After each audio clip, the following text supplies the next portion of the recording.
Dabo kind of summed it up really well when a reporter asked him, how do you fix those small things, right? How do you correct those turnovers? And it's just, he said it's just attention to detail, right? And sometimes it's a little bit of luck of the ball bouncing your way. And I thought that every single player that, Phil Maffa and Cade Klubnik, I thought they did a really good job of owning those turnovers, right? They didn't shy away from it when they were asked questions. They owned those turnovers. Cade Klubnik specifically was like, yeah, I got to do better. It wasn't good enough, right? Just flat out wasn't good enough. So obviously he recognizes that. And then Dabo kind of outlined, they talk about Clemson being, good as of late, but not great, not playoff worthy, not getting into the playoff conversation and that kind of stuff. And I thought he interestingly laid it out in a way that helps people understand, I guess, the margins of college football that you fall into between being a really good program and a great program where you're being talked about at the playoff level and the postseason level. And he talked about it was really, and we talked about it in the past when kind of Wes Goodwin talked about it in his press conference just last week, right? About the red zone scoring on offense. When we got into the red zone, we didn't score nearly enough. It felt like we were going to turn the ball over more. It was more likely that we would turn the ball over than we would score a touchdown, right? Yep. And then reverse on the defensive side of the ball, people didn't get into the red zone very often, but what they did, they came away with touchdowns, right? So that was one of the big things that Clemson obviously has to clean up. And then one of the other things that he outlined was big play margin, something that Clemson was really good at during that big playoff run was limiting big plays for other teams and then hitting a bunch of big plays on the offensive side of the ball, something that's been completely missing in the Clemson offense in the past 3 seasons is big plays. We just haven't seen them. They've been non-existent. And a lot of that has to do to the receiver position, the quarterback position, the offensive line, coaching. I mean, it all goes into it, right? Everybody has their share of the blame. But that's something that has to be corrected, obviously, and they want to become more explosive and then winning those close games. I think he outlined very well that those close games are what define you as a good team or a great team. And he kind of outlined in that playoff run from 15 to 20, Clemson was winning 82% of those close games. And then since then, from 21 to 23, we've won, what did he say, 65% of those games. So a huge drop-off there, right? A 20-point drop-off, essentially, of winning those close games. And that's the stuff that matters, man. And, I think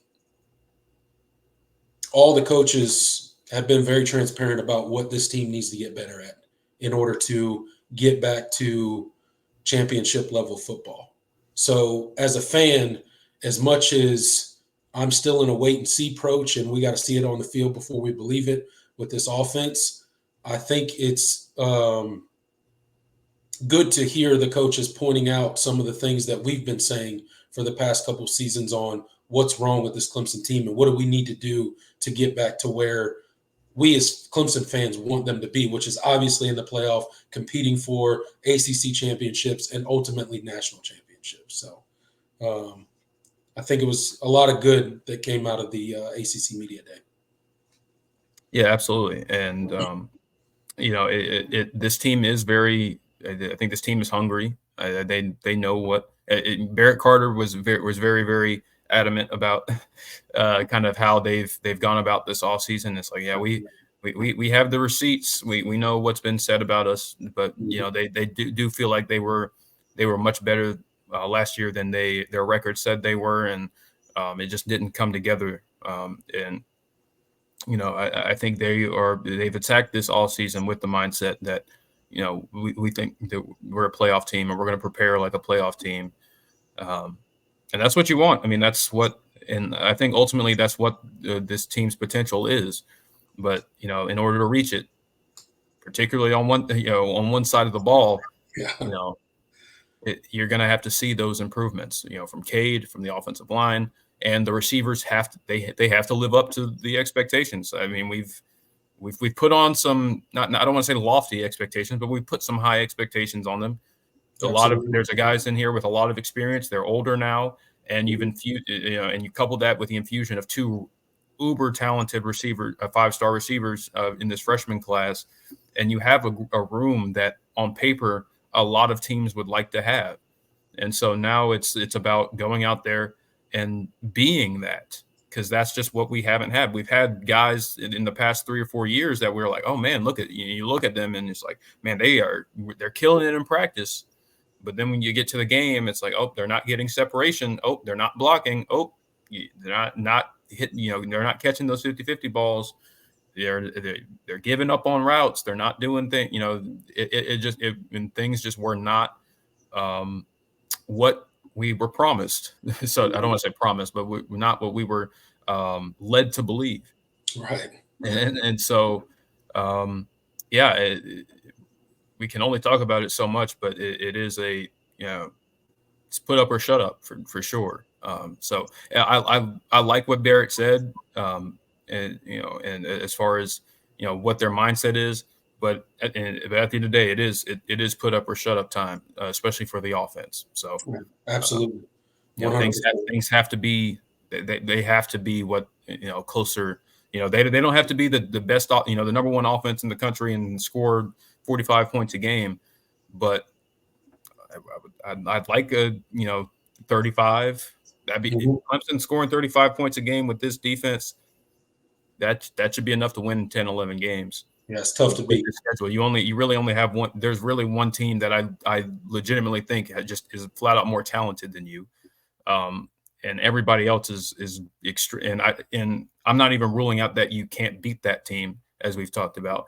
And then everybody else, including Florida State, I think is very beatable. So you just if you can get that sort of production, this team should be an ACC championship team, college football playoff team.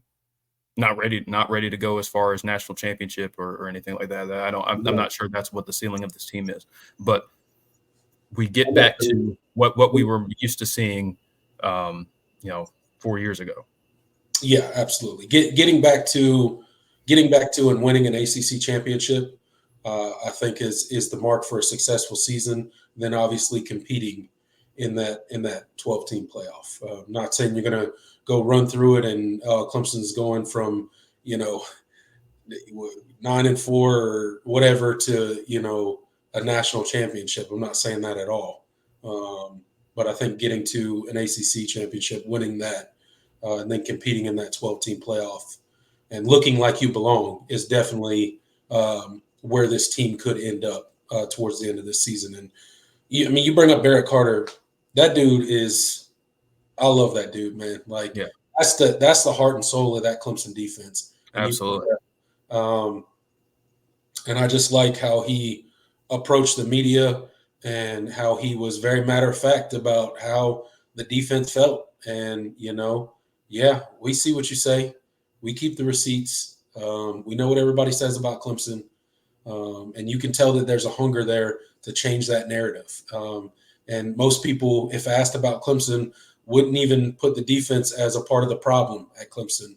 But you like to see that shared responsibility that the captain of your defense he's not throwing the offense under the bus. He's saying, we as Clemson, we see what you say, and that eagerness to correct that. And you can tell that the preparation this offseason has been a little different than last season, because you remember Barrett Carter talking after that Duke loss and how he didn't feel like he was ready for that season, right? Felt like he was a little out of shape, felt like he, Clemson wasn't prepared, which is inexcusable, first and foremost. Yeah. I remember us having this conversation after the Duke game, hearing this kind of stuff. That post-game show, man. That post-game show was crazy. If you guys – And we did it on the main channel too, didn't we, with Mark? Yeah, absolutely. We simulcasted it on the main channel with Mark. If you guys ever are just – excuse me, completely bored and have nothing better to do, you guys should go back and watch that post-game show, because me and Jordan were absolutely beside ourselves and hearing some of the stuff that that was said in post-game interviews and stuff like that just did not help. And that was one of the things that kind of Barrett Carter referred to. So hearing how different his approach is heading into this season and how different it's been over the summer, and I'm sure that's echoed through several other members of the defense, it's encouraging because we all know what kind of defense this group of individuals could end up being come season's end. Yeah. They got the potential and the talent to be something special, and you even heard, the coaching staff talk about, how they weren't satisfied with last season, and although they turned in a pretty good defensive performance, they weren't satisfied with it, and they need to get better. Yeah. And that's just exciting to see from, especially from a guy like Wes Goodwin, just being as green as he is, as being a defensive play caller. And we've seen him, just get better and better. And his defense was, 2022, the defense was, they won a lot of games. They were pretty good, but they gave up a ton of big plays, especially through the air. And they just, it wasn't quite, what we had hoped, as far as the production was, but he went back into the lab, and last season we saw, massive improvements across the board. And, they were top 10, top 5 in most categories. If it wasn't really for the turnover issues on the offensive side of the ball, those numbers probably would have looked even better. Mm-hmm. So, I talked about it last week. I'm really excited to see what his growth is in year 3, because I think he's officially, he's established his identity and himself as far as what he wants to be as a defensive coordinator, as a coach, and now I think as a recruiter as well. And so now I have really high expectations for him in year 3. So and I think it's now unquestionably his defense. Yeah, absolutely. I think he's made his stamp, and we see what his identity is as a play caller, and that's really, he was the hire that we weren't we weren't really sure about, as far as the shoes that he had to fill, the fact that he had never called the defense before. It's like, man, yeah, he learned under Brent Venables, and he's supposed to be this defensive genius, mastermind sort of thing. And he has this photographic memory and all the things that, he worked with Bruce Arians, and Bruce Arians was extremely complimentary of him and all that. But we were like, we barely knew his name. Yeah. And he was a unknown commodity, for most fans, unless you were really diving into the list of analysts that we had. So but now I think he's established himself as one of the top coordinators in college football, and I think he's really going to put his stamp this year. So but that's enough about the defense. I also like that the defense, Barrett Carter himself was complimentary of the offense, because it's one thing for the offensive guys to be like, yeah, we're going to be really good. But when the defense is talking about the offense, the way Barrett was, the guys that go up against it every day, that makes it, it's a little bit more impactful for sure. Absolutely. And you see the respect that he gave to Cade Klubnik, and, his obvious effort that he's put in to become more of a leader and to involve himself and get to know his teammates a lot more.